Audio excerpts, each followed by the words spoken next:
May mga bahagi ng kamatayan ni Rizal na hindi natin nababasa sa mga libro. Kasama na rito ang tanong, sino talaga ang bumaril kay Rizal? At ano ang kanyang huling habilin? Tara, balikan natin ang kasaysayan. Tuwing Disyembre 30, ginugunita natin ang pagkamatay ni Rizal. Bawat lungsod, munisipyo o barangay may programa para sa kanyang alaala. Isang paalala na hindi natin nakakalimutan ang kanyang kabayanihan. Pero, ito ba talaga ang nais ni Rizal? December 26, 1896. Nilitis si Rizal. Guilty. Sa kasong pagtataksil sa Espanya, inugnay ito sa Noli Me Tangere at El Filibusterismo. Comment down below kung nabasa mo na, yan! 14. Binasa ang hatol ng kamatayan. Pero nanatiling kalmado si Rizal, inilipat siya sa kanyang death cell sa Fort Santiago. Dito siya binisita ng mga pari, guro at mga opisyal ng simbahan. Sinasabing dito siya nag-retract, pero hanggang ngayon, hindi ito tiyak. December 30th, 1896, alas 7 ng umaga. Dinala siya sa Bagumbayan, nakatali habang haharap sa firing squad. Ang nakakagulat? Mga Pilipino ang bumaril kay Rizal.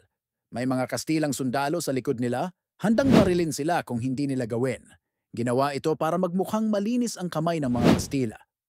Gusto ni Rizal na humarap sa firing squad, pero hindi siya pinayagan. At bago siya barilin, sinabi niya, "Consumatum est." Tapos na. Tinamaan siya ng bala, sinubukan pa niyang bumaling paharap.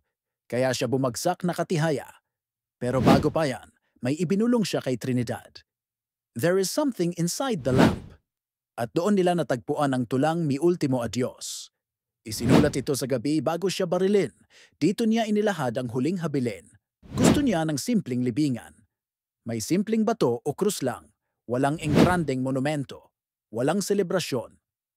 Pagkatapos ng execution, di alam ng pamilya kung nasaan ang bangkay niya. Pero nakita ito ni Narcisa sa Paco Cemetery sa Paang Bundok. Nagpatulong siya na lagyan ito ng simpleng marble marker.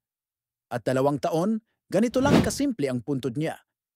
1,953. May liham galing Spain na hindi na ibigay sa pamilya. Ito ang totoong huling habilin ni Rizal. Ilibing sa lupa. Lagyan ng krus o bato. Pangalan, araw ng kapanganakan at kamatayan lang. Pwede lagyan ng bakod, pero huwag gunitain ang kamatayan niya. Pero ano ang meron tayo ngayon? May monumento, may parada, may programa. Tanong lang, matutuwa kaya si Rizal? Ang tunay na parangal sa kanya ay hindi ang grandeng selebrasyon, kundi ang kabutihan, ang pagmamahal sa kapwa at bayan. At ang pagpapatuloy ng kanyang laban para sa kalayaan, katarungan at pagbabago.